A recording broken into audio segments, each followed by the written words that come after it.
July 14, 2010, near Twin Falls, Idaho. Nalco Senior Application Engineer Kyle Benson is driving his Volkswagen Jetta on rural Kimberly Road. He is also talking on his cell phone. Well, I was on a rural highway, and there's not a lot of traffic out there, and felt like I needed to make up some time, so I thought I'd place the call real quick, and it was definitely the wrong decision to make. Kyle is about to change lanes before making a right turn. He'll never forget what happens next. There wasn't really much traffic on the road, and I was just in the process of changing lanes to make a turn in the next mile, and as I turned back, there was another vehicle directly into my path. Kyle has no time to react. He instantly crashes into a sheriff's vehicle heading to another accident scene. 11:15. I'm involved in a crash at Kimberly Road and 3300 East. Injury? Affirm. Copy, injury. We'll get everybody on their way. Unit information, I've got a injury fleet crash 3300 East and Kimberly Road. Need a unit to respond. 436. We do have one eastbound lane of traffic blocked as well as the intersection towards the south. After hitting the police car, the impact from the crash propels Kyle's car into a third vehicle, holding at a stop sign. Kyle finally comes to rest against a power pole. The driver of that third car runs from her vehicle. I have a female down on the ground holding her heart. The older female that I have involved in this crash is having a hard time breathing. I need the medics here as soon as possible. The first thing I saw was a woman laying on the road in my rearview mirror. And I was really concerned because I thought she'd been ejected from her vehicle. When I arrived on scene, it was chaotic. There was multiple personnel all around, law enforcement and medical personnel working on the individual drivers. There was debris on the roadway from all the vehicles. Kyle and the other drivers are taken to a local hospital. The sheriff's officer, 49-year-old Kelly Hassani, has the most serious injuries, a broken ankle, bruises, and abrasions. Fortunately, the driver of the third car has just minor injuries, and amazingly, doctors say Kyle has only bruises, cuts, and abrasions. He is grateful and surprised that the sheriff's officer escaped serious injury. It's really amazing that he did not sustain greater injuries or even death. The impact of the accident goes far beyond Kyle and the other two people. Kyle is married with 5 children.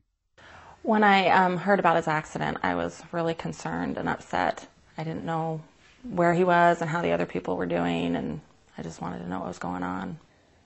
When I first saw my wife, I remember reaching up, and she grabbed my hand, and I almost broke down into tears. I was just really upset because I didn't know what was going to happen.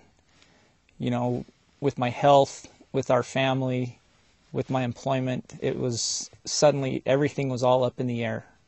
When I first saw Kyle in the hospital, he was basically on a stretcher, and they were just getting ready to take him off, and they wouldn't let him do anything. And when I heard that my dad was in an accident, I was scared and sad at the same time because I didn't know what would happen. Using a cell phone while you're driving is extremely dangerous.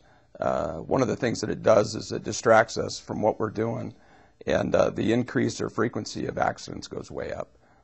In this case, the risk may have been magnified by still another factor, stacks of agricultural pallets and industrial vehicles that may have blocked the vision of both Kyle and Officer Hassani. The pallets are another great example of how there's a lot of distractions out there while we're driving. And when you talk on a cell phone, in addition to the distractions that you have, it only lessens your ability to be perceptive and notice those distractions. It's very dangerous to drive while using a cell phone. It splits your attention from the roadway. You're not able to concentrate on everything that's going on around you. This ties in with a study from the National Safety Council. It reports that drivers using cell phones are dangerously distracted, that they have a tendency to look at but not see up to 50% of the information in their driving environment. The Safety Council also estimates that 1 out of every 4 motor vehicle crashes involves a cell phone. Finally, the Council says cell phone use while driving has become a serious public health threat. And it's not just a safety issue. It's also a business issue, affecting both the company and our customers. Both could have been seriously impacted by the Kyle Benson accident.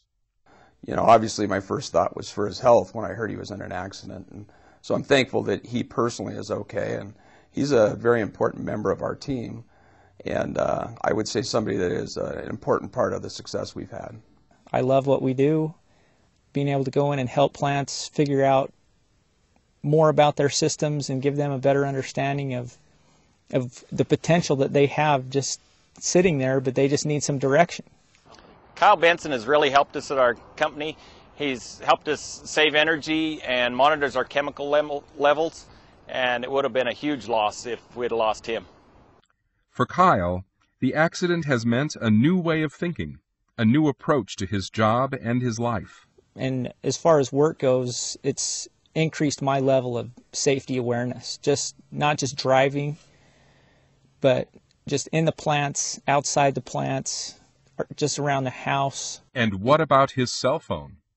It's unavailable. And if I have to place a call, I have to stop my car and get out and go grab the phone out of the trunk. And what other lessons does this accident have for Nalco employees? You know, everywhere we go, every day I go out, there's people texting, fielding emails, talking on their cell phones, and everybody else is a distracted driver. And so our level of awareness needs to be higher for that reason right there. Driving is a critical safety issue in Nalco. To me, driving is the most dangerous thing that I do. It's the most dangerous thing that the people on my team do. We put on a lot of miles, and we do it every day. And it's very easy to become complacent about driving because we do it so much. Kyle is still grappling with the crash. He doesn't feel he's come all the way back, either physically or mentally. He can't do as much work at home as he used to, and finds himself sleeping more. For Kyle and everyone else involved, the accident has been a life-changing experience. Well, and I think the epiphany that Kyle had, probably, you know, when we're younger, we feel invincible. And I think what he saw is he has 5 kids and a wife, and how all of that could have been taken away. And, you know, thinking about having 5 kids without a father is, I think, something that he took very personal. And when I think back to the accident, and there's a lot of emotions that come up. It's still really difficult for me to drive past that intersection because I get anxious, because I know what happened there, and I know it took a fraction of a second for my environment to change very quickly. This accident has been a huge eye-opener for Kyle and everyone around him and our team. You don't realize how far-reaching something like this is until you experience it. His family was impacted, his friends, his co-workers, our customers. The lessons that a lot of us have learned about this is how quickly this can happen. I know it's changed a lot of behaviors in the district that we are in, and also within our corporation when I talk to people. I'm grateful just to have my life. This car accident, a few feet one way or the other by my vehicle or the police cruiser, would have most likely meant a whole different accident scene. Kyle Benson, a man who made a very serious mistake, yet fortunately survived.